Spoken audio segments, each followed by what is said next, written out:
ese intandaro yo kunyagwa mu bunyage bw'abayuda niyi? None se ni gute Nebukadinezari yabashije gutsinda ubuyuda? Ni gute ubwoko bw'Imana ikunda bushobora kunyagwa ikavyemera? Ese ko bavuga ibintu by'ubwoko birindwi Nebukadinezari yanyaze, ivyo bintu nibi? Ivyo bintu mu buryo bw'umwuka byasobanura iki? None se nkatwe abakristo ni biki gihe twakora iki kugira ngo natwe tutanyagwa? Kugira ijambo ry'Imana ukaryibikaho ryatuma utanyagwa. Icya kabiri cyatuma utanyagwa mu kuba maso. Mube maso, musenge iminsi yose kugira ngo mubashe kurokoka ibyo bigiye kubaho. Senga everyday, gusenga buri munsi.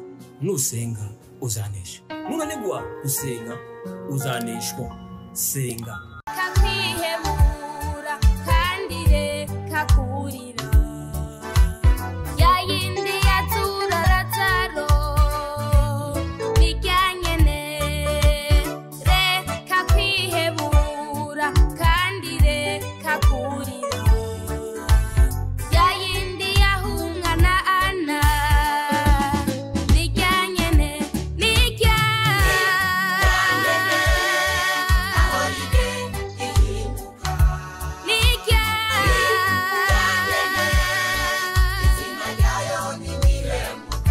Reka gusuhuze inshuti ya gusenga everyday, nizere ko mumeze neza mu bisanzwe muri naje Manakiza Edouard abari mu Rwanda, Shalom abari mu Burundi, abari muri Afrika mwese mumva ikirundi, ikinyarwanda, ikinyamurenge n'ikinyagwisha. Turasuhuje tubabwira ni gusenga everyday. Abari ku mugabane wa Burayi, Shalom abari ku mugabane wa Asia, Shalom abari ku mugabane wa Amerika, Shalom abari ku mugabane wa Oceania, Shalom nkuko mubona kuri kamera za gusenga everyday. Turi kumwe na Dr. Revera Pastor. Waho Dr. Nkaho neza. Makuru yanyu? Imana irashaturinze. Pastor mwatangira musenga Imana. Mana turagushimiye, turaguhimbaje, ugize neza uyu mwanya mwiza, umwanya w'icubahiro kandi w'igezi uduhaye. Ntabwo ari benshi babonye kuramuka, ariko uratwemereye ngo tube tugihumeka umwuka w'abazima, izina ryawe rihabwe icubahiro. Watanze amasezerano ngo babiri bari cyangwa batatu bataraniye mu izina ryawe uri hagati yabo. Hano turenze babiri kandi turenze batatu, n'abakurikira ubutumwa bwiza ni benshi. Dufite ibyiringiro kuri abana na buri wese, kandi ugahebura umutima wa buri wese kugira ngo dukomezwe, kugira ngo twunguke, kugira ngo tugaburire ibyo kurya byaradutegura uyu munsi wa none. N'abari mu migabane itandukanye y'isi, n'abari mu bihugu bitandukanye bose wumva ubutumwa bwiza babashe guhindurwa nabyo, tubambaje mu izina rya Yesu Kristo, amena. Pastor, twe kubaza ku bintu birindwi Nebukadinezari yanyaze mu nzu y'Uwiteka i Yerusalemu. Ikibazo ca mbere, ese intandaro yo kunyagwa mu bunyage bw'abayuda niyi? Imana imaze gukura Abisirayeli mu gihugu ca Egiputa, bageze ku musozi Sinayi. Usomye mu gitabo cyo Kuva ni ibice ni 20 murongo wa mbere kugeza ku murongo waho wa 6, hari ijambo rivuga ko yagiranye amasezerano nabo.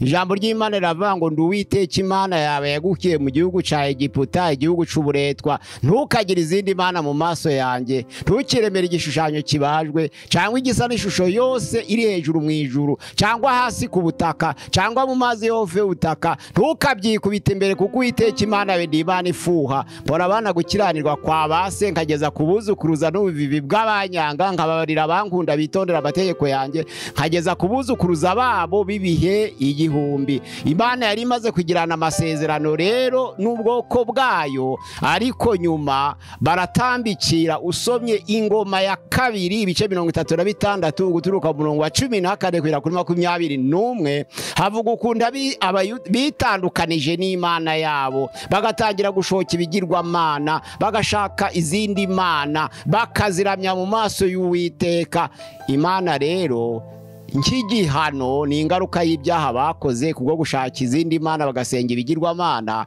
Imana irabareka kugira ngo Nebukadinezari abarambikeho ibiganza, bagireho ubushobozi, baje kwiga, bazagaruke bubaha Uwiteka. Urakoze Pastor. None se ni gute Nebukadinezari yabashije gutsinda ubuyuda? Ubundi Nebukadinezari yakoze ubwenge bukomeye, ntiyazagushobora abayuda kuko nabo bari ubwoko bukomeye, ahubwo yigiriye inama yo gutera mu buryo bw'amatsinda, kugaba igihugu c'abayuda mu matsinda. abagitera igitero cya mbere muri 605 yabwiye ingabo ze azisezeranya ko zigomba gufata abantu bakomoka mu miryango y'ubwami n'ibikomangoma. Byanditswe muri Danieli igice cyaho ni icya mbere umurongo wa mbere kugeza kwa 3. Abana b'ibikomangoma hari mu gihe cy'umwami Yehoyakimu, afata abana b'ibikomangoma, abana b'ibwami, abana bo mu miryango ikomeye, abanyage. Iryo ni itsinda rya mbere, nizo mpamvu yashobojwe. None agiye kurema itsinda rya kabiri muri Ezekiyeli igice cya mbere umurongo wa 1 kugeza kwa 3, yibasira abatambyi ubwabo, kuko abatambyi nibo batambiraga Uwiteka, kandi kubabaza Imana kwari ugufata abatambyi. Ubwo igitero cya kabiri cyabaye muri 597 yibasira abatambyi gusa, arimo hari Ezekiyeli, akaza kwiyerekerwa mu kibaya cy'Kebari. Ngo igitero cya kabiri cibasira abatambyi. Abambere abashozwa nuko yafashe bake abakomoka mu miryango y'abami n'ibikomangoma. Aba kabiri nabo bashozwa yuko yafashe bake abo mu miryango y'abatambyi bose mu gihe cya Ezekiyeli. None hagiye kugaruka kuko yari amaze kubashegesha, amaze kubakuramwo abakomeye, afata abaturage bose. Niwo mwaka wabaye wo gusenya urusengero rwa Yerusalemu muri 586. Niho habaye icyo kibazo cyo gusenya urusengero. Hari ku gitero cya gatatu mu gihe cy'umwami Sedekiya, bakamufata ari muzima, bakamunogora amaso, bamaze kwica abahungu be. Noneho muri Yeremiya 52 umurongo waho wa mbere kugeza ku murongo wa 34 hari ayo makuru kuntu Nebukadinezari agabye igitero cya gatatu, akanyaga agasenya Buyuda hose, agasenya n'urusengero. Nicyo gihe noneho n'isanduku y'Uwiteka yagiye bayishira mu nzu y'ikigirwamana cy'i Babuloni. Icyo gihe ntabwo yongeye kugaruka. Ni igitero cya gatatu igihe cy'umwami Sedekiya. Urakoze Pastor. Hajya mu gitero cya gatatu cya Nebukadinezari ku Bayuda, urusengero rwashenywe rwari urwa kangahe? Hajya rwubatswe mu myaka ingahe? Urwo rusengero rwasenywe mu gihe Nebukadinezari yagabaga igitero mu gihe cy'umwami Sedekiya, umwami w'Ubuyuda.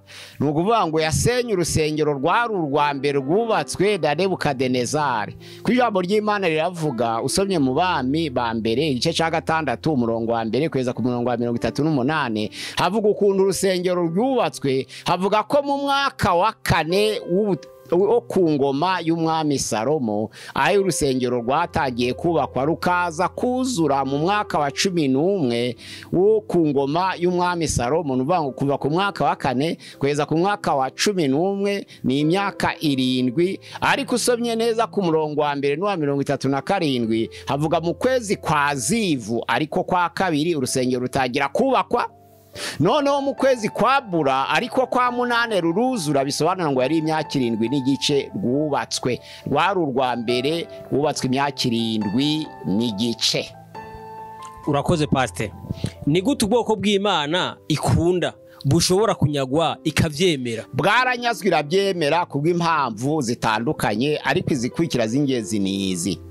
Nubanga Imana yemera ko ubwoko bwayo bugera mu makuba ari ukugira ngo ibugorore. Kuko mu Baheburayo igice cya 12 umurongo waho ni wa 6 haravuga ngo ntusuzugure igihano Imana iguhaye, kandi Imana icyaha uwikunze igakubita ibiboko wemera ko ari umwana wayo. Nuvuga ngo Imana icyaha uwikunda igakubita ibiboko umuntu yemera ko ari umwana wayo, ni uburyo bwo kugorora. Nuvuga ngo kwemera ko ubwoko bwayo bugenda bukanyagwa kwari ukubugorora, ni icya mbere kugorora. Abaheburayo 12 umurongo wa 6. Icya kabiri, Imana yemera ko ubwoko bwayo bunyura mu makuba aba ari ukugira ngo bategurwe.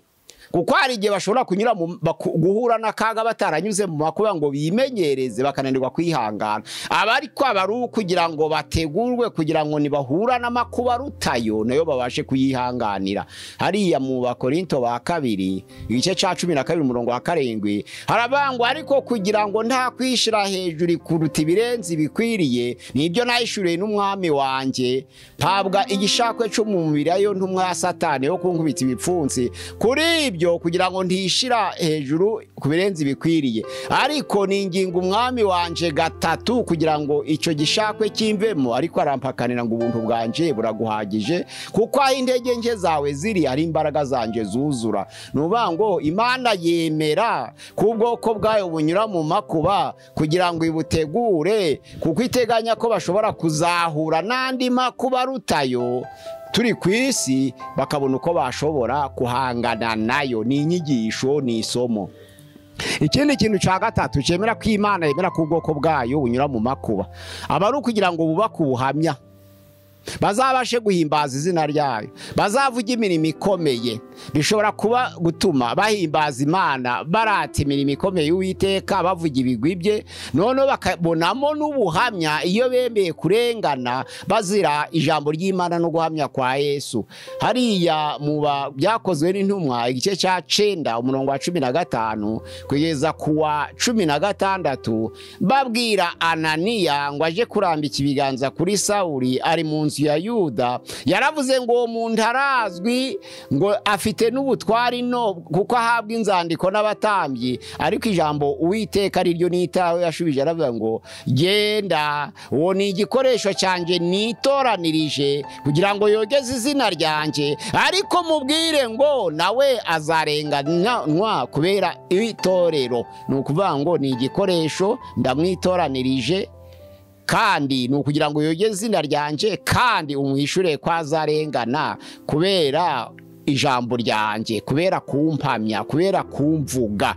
Ni ukuvuga ngo bituma umuntu arata imirimo ikomeye, bituma umuntu abona ubuhamya bwo kwemera. Byanditswe no mu Baroma igice cya 5 umurongo waho ni wa 3, no mu Baheburayo igice cya 5 umurongo wa 8 birahari ko iyo umuntu anyuze mu makuba bituma arata imirimo ikomeye y'Uwiteka, ko Imana imutabara muri ya makuba, bikamubera isomo, bikamubera inyigisho. Ariko kwa kwihanganira makuba, iyo yazize ijambo ry'Imana no guhamya kwa Yesu bigahinduka ubuhamya, nabwo bimwubakira ubuhamya bwiza imbere y'Imana. Noneho kwa kunyura mu makuba k'ubwoko bw'Imana bukaduha ibintu bikomeye cyane bishobora gutuma noneho tunoga tuba abantu bejejwe imbere y'Imana.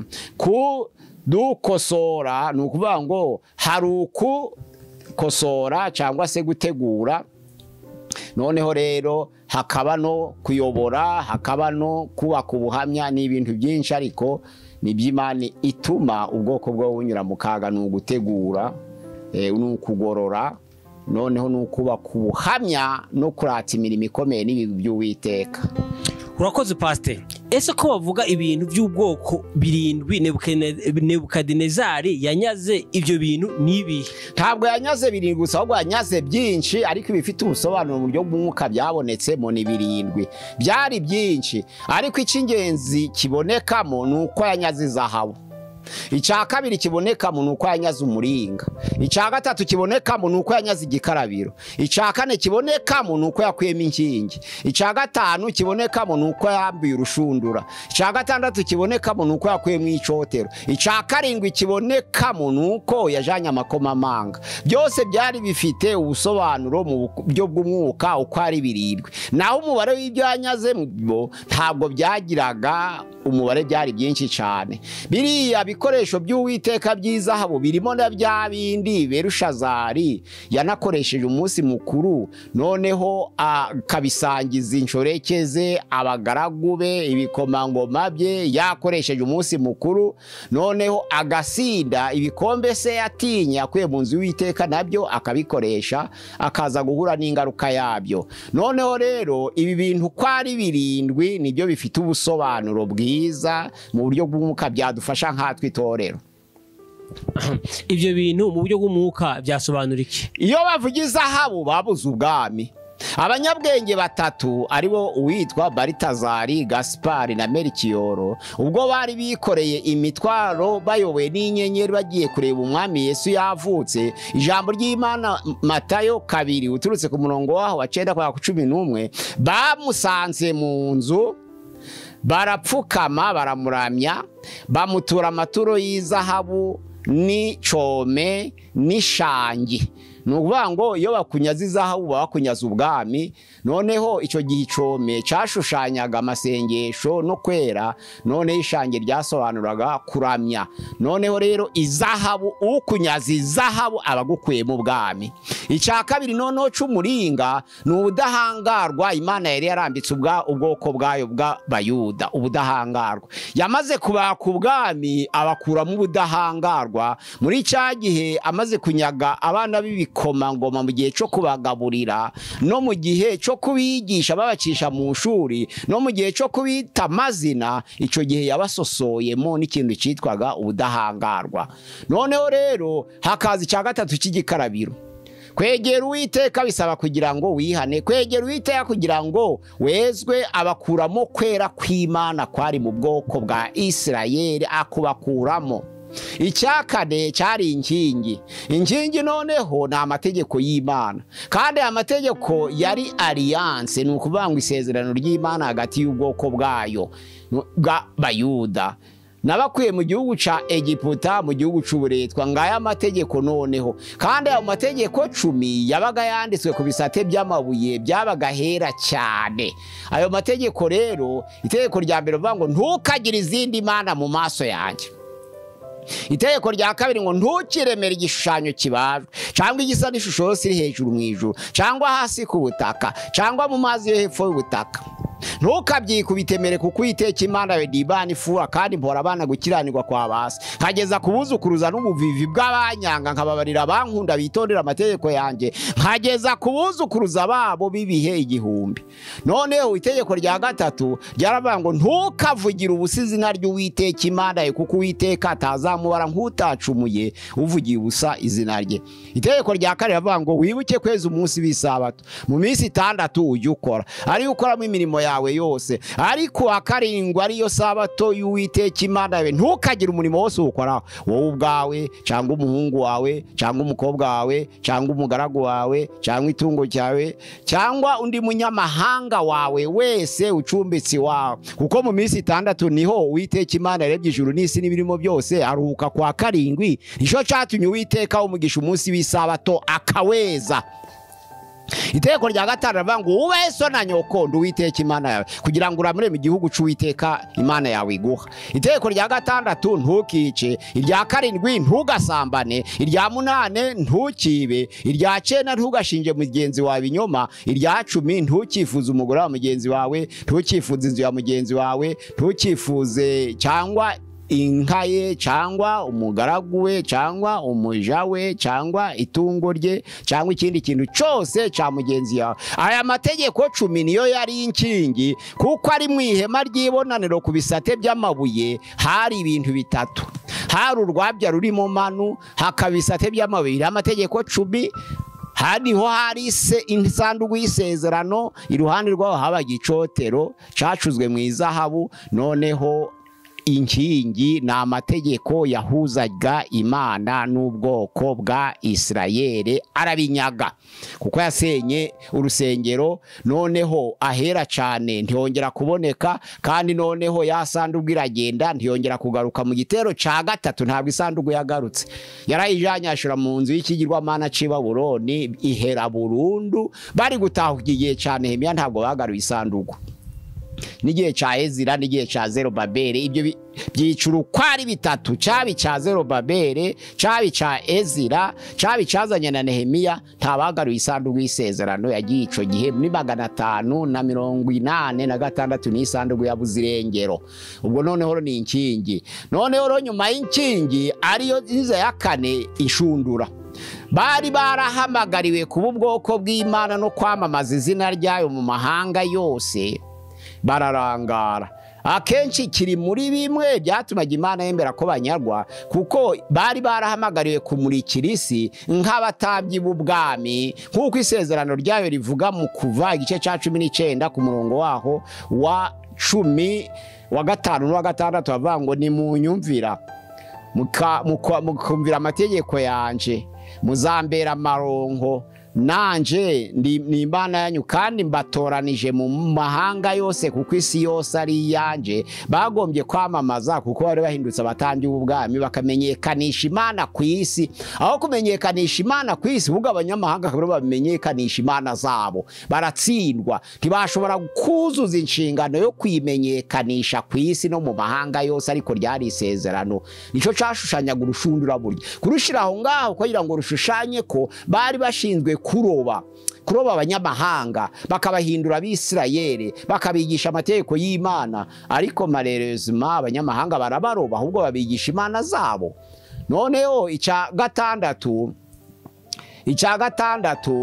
ni icotero cashushanyaga ubwiza bw'Imana bwabaga buhari. Ntabwo ari amasengesho y'abera yashushanyaga igicaniro c'imibavu, ahubwo ni icotero cashushanyaga ubwiza bw'Imana yanyaze yabukuyeho. Hari ico bishushanya nkatwe mu itorero, ariko noneho ubwiza bw'Imana buragenda.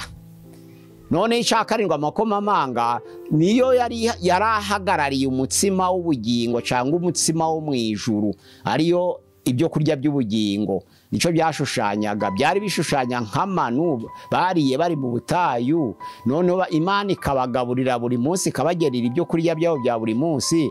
Byashushanyaga ibyo kurya by'ubugingo. Nubango yabanyaza ubwami, abanyaga ubudahangarwa, abanyaga ukwera kwabo, abanyaga amategeko. Noneho abanyaga inkingi ariyo mategeko, abanyaga urushundura ariko kwamamaza Imana yabo, abanyaga ubwiza bw'Imana bwabaga aho hantu mu rusengero, abanyaga n'umutsima w'ubugingo cyangwa se ibyo kurya by'ubugingo byabaga bibatunze. Urakoze Pastor. None se nkatwe abakristo ni biki gihe twakora iki kugira ngo natwe tutanyagwa? Ubundi usomye mu ba Efeso igice cya 6 umurongo wa 12 haravuga ngo twebwe uyu munsi ntabwo dukirana n'abafite amaraso n'umubiri, ahubwo dukirana n'abatware n'abafite ubushobozi n'abategeka isi y'umwijima n'imyuka mibi y'ahantu ho mu ijuru. Niyo dukira nabyo, ntabwo dukiranisha intwaro nk'igihe cyane Nebukadinezari ngo dufate inkota, ntabwo dukiranisha amacumu, ntabwo dukiranisha imyambi, ahubwo dukirana n'abadafite amaraso, ntabwo dukirana n'abafite amaraso n'umubiri, ahubwo dukirana n'imyuka mibi. Nibo bafite ubushobozi, nibo batware, nibo bategeka isi y'umwijima, niyo myuka mibi y'ahantu ho mu ijuru. Ibyo dukirana nabyo uronka abakristo kugira ngo tubashe guhangana nabyo, ni ibintu tugomba guhagarara dushikamye tukabikomeza uko ari bitatu kugira ngo tuneshe abafite ubutware n'abategeka isi y'umwijima. Nuko twaguma mu ijambo ry'Imana.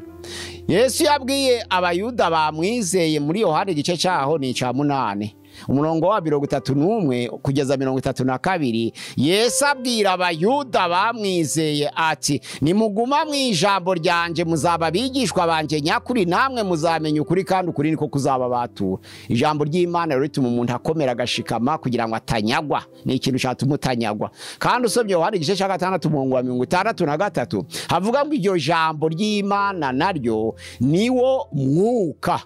Nubangu ufite ijambo ry'Imana abafite umwuka, ritubera itabaza rimurikira ibirenge by'inzira tunyuramo, rikatubera imbuto itabora, rikatubera inyundo imena urutare, kandi rikatubera inkota ityaye kurusha inkota zityaye mu inkota zose. Nubangu ijambo ry'Imana rirakomeye rituma dushikama. Na nizo mpamvu Yesu agiye mu butayu ajamwe n'umwuka kugeragezwa na Satani. Ijambo ry'Imana avuga ngo yasenze iminsi 40 n'amajoro 40 atarya. Ariko umwanzi arabimenya, kandi umwanzi yarazi ko nabari umunyamwuka, ariko aravuga ati turahangana kuko nta makuru yari afite. Satani ntabwo azi byose. Yarazi ngo Yesu yasenze yambara imbaraga gusa z'umwuka ariko ko adafite ijambo. Ariko Satani yagiye kugerayo aravuga ati ubwo yasenze ndamuhera ku ijambo. Asanga ijambo ry'Imana ryubatswe muri Yesu kuruta uko ryubatswe muri Satani. Satani aratsindwa aragenda. Kugira ijambo ry'Imana ukaryibikaho ryatuma utanyagwa.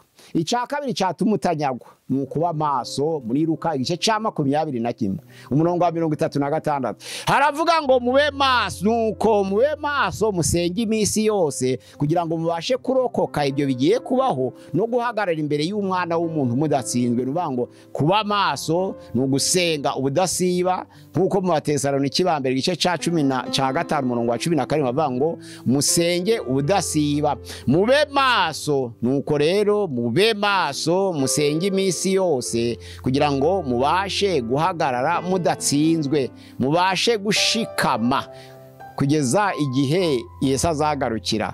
Kuba mu masengesho nuvuga ngo kubibika ijambo ry'Imana no kuguma mu masengesho ni ishiga rya kabiri. Ishiga rya gatatu nuko umukristo adakwiriye kwitandukanya n'abera.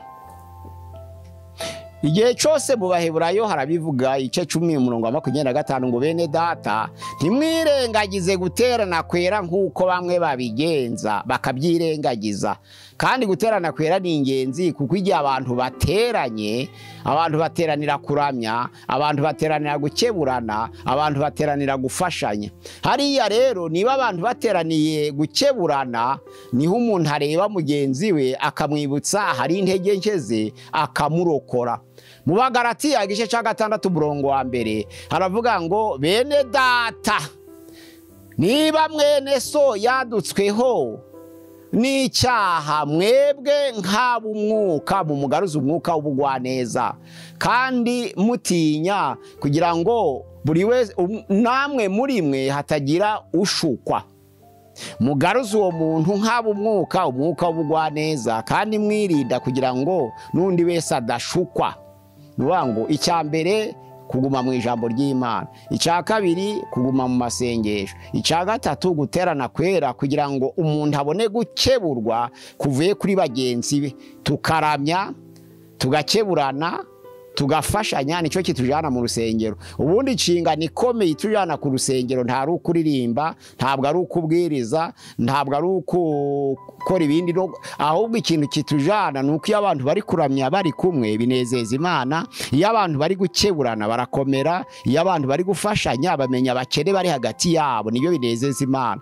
No gusoma Bibiliya wayisomera no mu rugo, no kuririmba ushatse waririmbira mu rugo, ariko ikintu gikomeye nta wakwikebura ubwe ari wenyine. Dukeneye bagenzi bacu, dukeneye bene data muri Kristo Yesu kugira ngo dukeburane. Narizo mpamvu ijambo ry'Imana avuga ngo bene data niba mwene so yadutsweho n'icyaha mwebwe nk'ab'umwuka muzamugaruze wa mwuka w'ubugwaneza kandi buri wese yirinde kugira ngo nawe adashukwa. Imana yacu dusange kandi tugirire neza kugira ngo twumve ibyo tugomba kurinda ngo tutabinyagwa. Icyambere twe kunyaga ubwami kuko natwe Imana yadutoranije nk'abandi batambye ubwami mu cyiciro cya kabiri cya mbere n'icya Isirayeli barabatambye ubwami. Ariko noneho Petero arandika igice cya 2 umurongo waho nuwa kera avuga ngo ariko mwebweho muri ubwoko bwatoranijwe, muri abatambye ubwami, muri ishanga ryera, muri abantu Imana yaronse kugira ngo mwamamaze ishimwe ry'abahamagaye ikabakura mu mwijima ikabageza mu muco wayo witangaza. Natwe rero nk'abatambyi b'ubwami tugomba kwirinda ngo tutajyagwa. Twe kunyagwa ubwami Imana yaduhaye ko turi abatambyi b'ubwami, twe kunyagwa ubudahangarwa kuko yarabutwambise, twe kunyarwa kwiyeza buri munsi no kwihana, twe kunyagwa amategeko y'Imana. Ku ijambo ry'Imana bavuga ngo ikimenyetso kigaragaza ko dukunda Imana nuko twubahiriza amategeko yayo, kandi amategeko yayo ntabwo arusha. Amategeko arusha nayo abantu naho y'Imana aroroheje.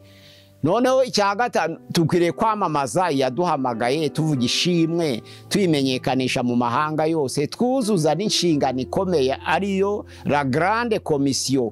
Mugende muhindure amahanga yose kuba bigishwa ba Yesu kuko Yesu yahawe ubutware bwose mu ijuru no mu isi, aradutuma ngo tugende dufate urushundura neza rero kandi twakira ubwiza bw'Imana. Twemera igihe cyose guhora mu nzu y'Uwiteka kugira ngo dusenge twubane n'ubwiza bw'Imana, noneho twizere umutsima w'ubugingo ari byo byo kurya Imana yaduteguriye tuzahabwa. Yesu yabwiye abigishwa be nyuma y'igarura avuga ngo sinzongera gusangira namwe kugeza ubwo tuzasangirira vino nsha. Vino nsha bisobanura ibyo kurya by'ubugingo, ntabwo bisobanura vino y'umuzabibu yo ku isi, ahubwo ni ibyo kurya by'ubugingo, kuko mu bwami bw'Imana nta vino y'umuzabibu izabayo, ahubwo hazaba ibyo kurya by'ubugingo bishushanya iyo vino. Hazaba n'umutsima w'ubugingo, ibyo kurya by'umwuka, ari byo Yesu yabwiye abigishwa be ngo mfite ibindi byo kurya mutazi. Nibyo tuzatungwa nabyo, ntabwo tuzongera gusahuranwa dukora mu byo kurya by'umubiri, ahubwo tuzatungwa n'ibyo kurya by'ubugingo. Imana yacu dusange kugira ngo dukomere tutanyarwa nk'abigishwa. Turi mu mwanya w'abigishwa, turi mu mwanya w'itorero, turi mu mwanya, turi umurima w'Imana. Twirinde, twigengesere kugira ngo tutanyagwa, kuko ibivumbikisha Imana yarabidusigiye. Murakoze, Imana iduhane umugisha mu izina rya Yesu Kristo. Pastor, reka tugushimire, tukubwire ngo Imana igumugisha. Reka dushimire n'abarubanye natwe muri kiganiro, tukubwire ngo Imana igugisha, Imana iguhire, Imana ikwagure.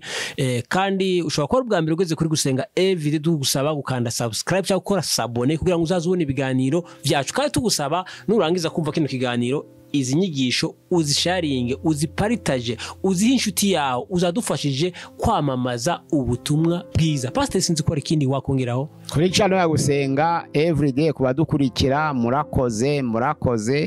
Nimero ya WhatsApp ni 0786969620 kuri channel ya Gusenga Everyday.